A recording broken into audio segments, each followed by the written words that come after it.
Little Starswanders channel ni subscribe, like, share Mario comment Chayandi Moreno videos kosam thanks for your support. 3, 2, 1. Okay, now let's go for bedtime story. ఇవాల్టి కథ ఏంటో చూద్దామా? చింటు నాన్న, చిట్టి తల్లి, Sweety. Okay. కలవరం కాదు, కలవరమైంది. అది ఎలా అయిందో ఏంటో తెలుసుకుందాం. చింటు మంచి పిల్లాడే, కానీ కాస్త ఆకతాయి, అంటే అల్లరివాడు. ఎవరు మంచి చెప్పినా వినడు, అసలు పట్టించుకోడు. ముఖ్యంగా అతనిలో ఒక చెడ్డ గుణం ఉంది. అది ఏమిటంటే తన ఇంట్లో ఉన్న లైట్లు, ఫ్యాన్లను అవసరానికి మించి వాడి పాడు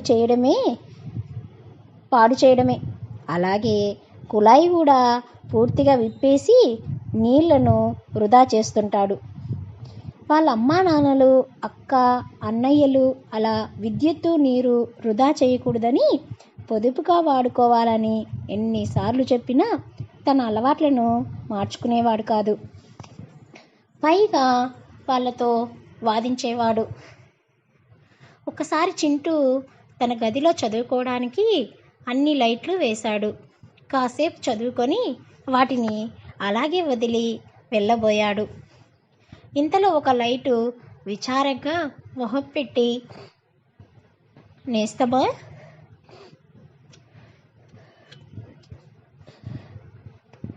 నువ్వు నా వెలుతురులో చదువుకున్నావు, బాగుంది. కానీ నీ అవసరం తీరిన వెంటనే నన్ను ఆపేయాలి కదా. ప్లీజ్ ఫ్రెండ్, విద్యుత్ వృధా చేయకు. భవిష్యత్తులో నేను నీలాంటి ఎంతోమంది పిల్లలకు ఉపయోగపడాలి అని దీనంగా వేడుకొద్ది. అది విని చింటూ హేళనగా నవ్వాడు. నువ్వెలా పోతే నాకేం అని దాని మాటలు ఏమాత్రం పట్టించుకోకుండా వెళ్ళిపోయాడు. ఆ లైట్ చాలా బాధపడింది. అలాగే చింటూ మరోసారి ఫ్యాన్ విషయంలోనూ, నీళ్లను వాడుకొని కుళాయిని కట్టకుండా వదిలేసి దాని విషయంలోనూ అలాగే ప్రవర్తించాడు. అవి రెండు తమను వృధా చేయొద్దని ఎంత మొర పెట్టుకున్నా సరే అతను వాటిని మాటలను పట్టించుకోలేదు. పైగా నేను మిమ్మల్ని ఇలాగే ఉపయోగించుకొని వదిలేస్తాను, మీరు నన్నేం చేయగలరు అని మొండిగా జవాబు చెప్పేవాడు. పాపం, అవి ఏమీ చేయలేని నిస్సహాయ స్థితిలో ఉండిపోయాయి. కొన్ని రోజుల తర్వాత చింటూకు వార్షిక పరీక్షలు మొదలయ్యాయి. ఎంతో కష్టపడి బాగా చదివి పరీక్షలన్నీ చక్కగా రాస్తున్నాడు. ఇక ఆ రోజుతో తన పరీక్షలు అయిపోతాయి. సెలవులకు సంతోషంగా తను తాతగారింటికి వెళ్ళిపోవచ్చు అనుకొని హాయిగా నిద్రపోయాడు. నెమ్మదిగా తెల్లవారింది. త్వరగా లేచి తయారై పరీక్ష కేంద్రానికి వెళ్ళాడు. తను పరీక్ష రాస్తున్న గదిలో సరిగ్గా వెలుతురు రాదని అక్కడ ఉన్న లైట్లు వేసేవారు. సరిగ్గా పరీక్ష మొదలవగానే తనకు కాస్త దూరంలో ఉన్న లైటు కాస్త ఆరిపోయాయి.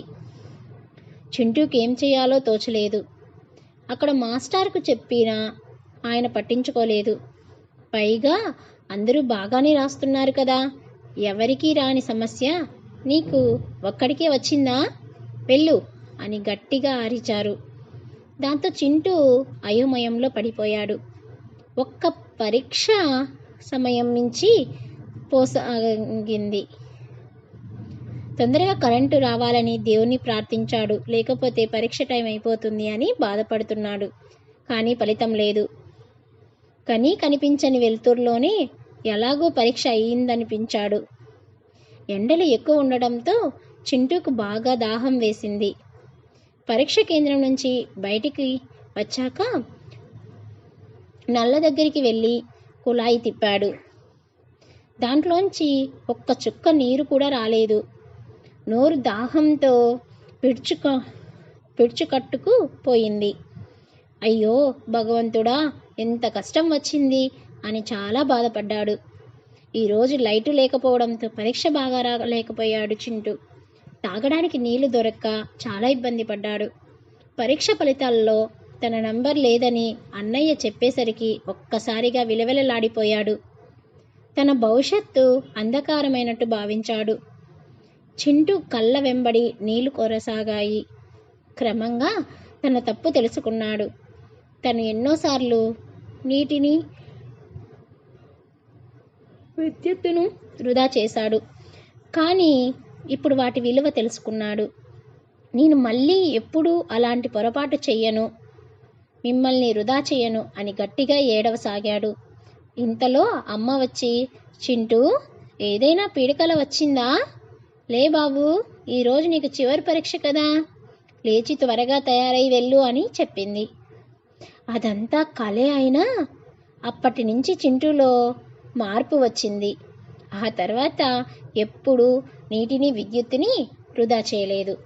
అంటే ఎప్పుడన్నా కానీ ఒక వస్తువు మన దగ్గర ఉందని అతిగా యూజ్ చేసుకోకూడదు. ఎక్కువగా యూజ్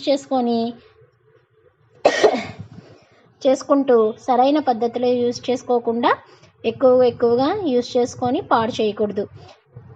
సో ఏదైనా కానీ చింటూకి కళ వచ్చి చాలా మంచి పని చేసి తనకి ఆ కళే ఒక వరంగా మారి అతను మంచివాడిలాగా ఏ వస్తువుని పాడు చేయాలి, ఏ వస్తువుని పాడు చేయకూడదని తెలుసుకొని చక్కగా ఉన్నాడు.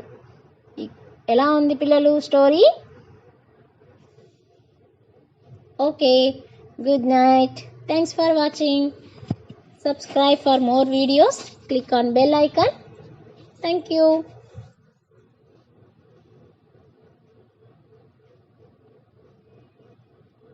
Little Stars Wonders channel ni subscribe, like, share Mario comment Chayandi Moreno videos. Go some thanks for your support.